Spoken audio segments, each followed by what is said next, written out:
Despite Squid Game being a massive hit on Netflix, Season 2 has yet to be officially greenlit, pardon the pun there. But with Season 1 ending on a bombshell, there's a strong likelihood that there will be a second season. And so we thought we'd go over the ending of Season 1, what it all means, what the second season might potentially look like, and just some general fun theories about some things that you might have missed. So let's take a look. And of course, there will be some major Squid Game spoilers in this video. You, my friend, have been warned. Alright, before we dive into the meaning of the ending and all the potential theories, let's just go over briefly what happened at the end of the show. Of course, our favorite character, Gi-eun, ultimately wins after a showdown with Sang-woo and is given the massive cash prize and gets to return home. However, upon returning home, he finds out that his mother died, his daughter has moved to the US, and life is still the same old So, instead of spending his money on a fancy sports car or a trip on Jeff Bezos' spaceship, Gi-eun leaves it sitting in his account until he gets himself a brand new haircut and then gives half the money to Sang-woo's mother, as well as a new son in the form of Se-byok's younger brother. Gi-eun also runs into an old friend, Oil-nam, who instead of being a poor dying man is actually a very rich dying man and the architect behind the games, which in hindsight was hinted at pretty heavily. To prove a point that people are generally not very great, Oil-nam makes a bet with Gi-eun and wagers that no one will go and help a drunk man lying in the gutter as snow falls on him by midnight. A bet which Gi-eun easily could have won if he just went down there himself and helped the guy, but whatever. Oil-nam eventually passes away due to his brain tumor, and Gi-eun gets ready to head to the States to see his daughter, but at the airport, he encounters the same mysterious man that inducted him into the Squid Game in the first place and realizes that the games are not over and are an unrelenting beast. As Gi-eun gets ready to get on the plane, he calls up the number and gives them a piece of his mind until the front man tells him to get on the plane and let it be.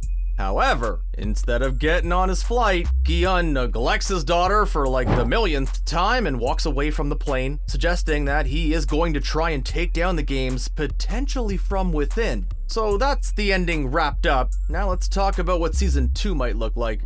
Now, while Hwang Dong-hyuk may have written Season 1 all the way back in 2008, and then had to wait over 10 years for his pitch to be successful, he didn't get around to actually writing what a Season 2 would look like, and seemingly doesn't know himself what will happen in the second season. However, seeing as the show is insanely popular right now and on course to being the biggest Netflix show of all time, a second season is more than likely, and Netflix have said that they will work with the show's creator to flesh it out.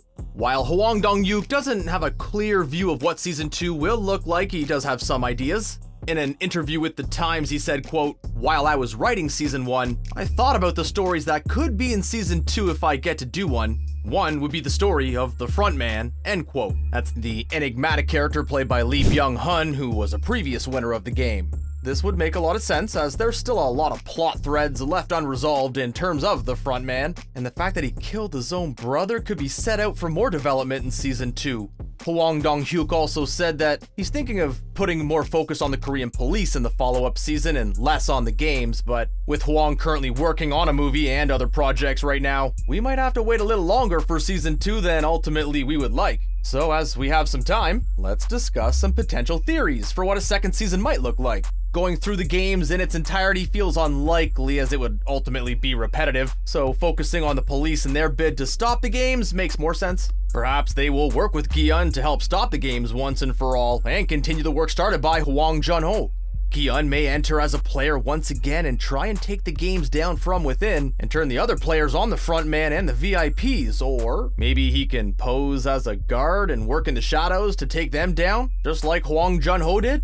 Speaking of Hwang Jun-ho, there is a possibility that he survived being shot and his fall, and could also continue his work alongside Gi-eun.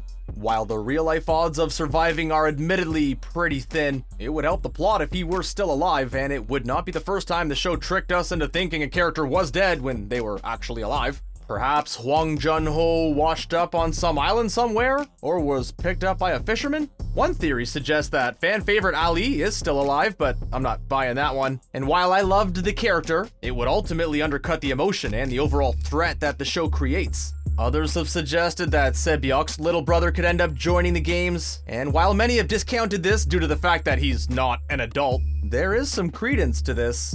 Perhaps to screw over Gi-un or to make him stop trying to take them down, the frontman threatens to put in, or does put in, Sebyok's brother and Sang-woo's mother, and makes them choose which one dies and which one survives. I mean, it's not like they haven't done that before. Another theory suggests that the show will move away from Korea and Koreans and focus on players from another country. However, seeing as Hwang Dong-hyuk was talking about Korean police, I would say that this is unlikely, but we'll see. Other theories suggest that Season 2 will be a prequel series and either be how the frontman ended up winning the games or the very first game created by Oil-nam, but my gut's telling me that these will more likely be told in a flashback or a spin-off series. If I had to put a Squid Game style wager on it, I'd go with Gi-un trying to take the games down from the inside and the potential return of Hwang Jun-ho, with Gi-un playing the part of a guard. There is some, albeit contentious, evidence to back this up, and it might have to do with Gi-un's hair color change. There's a popular theory going around the internet that the color of the card you choose as you're inducted into the games depends on the role that you're gonna perform. If you pick blue like Gi-un did, you'll end up as a player, but if you pick red, you end up acting as one of the guards. Seeing as the guards seem like regular people, and even in one instance barely older than a child, this does make a lot of sense and is entirely plausible. Therefore, when Gi-un dyes his hair red at the end of Season 1, he is suggesting that he's choosing the red card this time, and is going to play the part of the guard in the upcoming season, but it admittedly might be a bit of a stretch. Alternatively, if the red means you go back to a normal life, dyeing his hair red might mean him choosing life, as opposed to the games and death, but of course, this is open to interpretation. Another popular theory suggests that Oil-nam is actually Gi-un's father. This has gained traction due to the fact that we never see Gi-un's father, and there are some potential points that suggest there's a blood relationship there. For example, in the scene where Gi-un asks guards for chocolate milk, Oil-nam chuckles that his son was similar. There are some suggestions that Oil-nam started the games to find his long-lost son, and that he protected Gi-un so he would win and would have money to support himself. And of course, play some childhood games together that they never had the chance to do. For me though, I think it's a little bit of a stretch, and it's more Oil-nam sees Gi-un as a son-like figure and therefore grows a bond with him, but I may be wrong here. Either way, it's a fun theory, and feel free to let us know your theories down in the comments below. Before we go, one last Season 2 theory could have the frontman embroiled in a power struggle.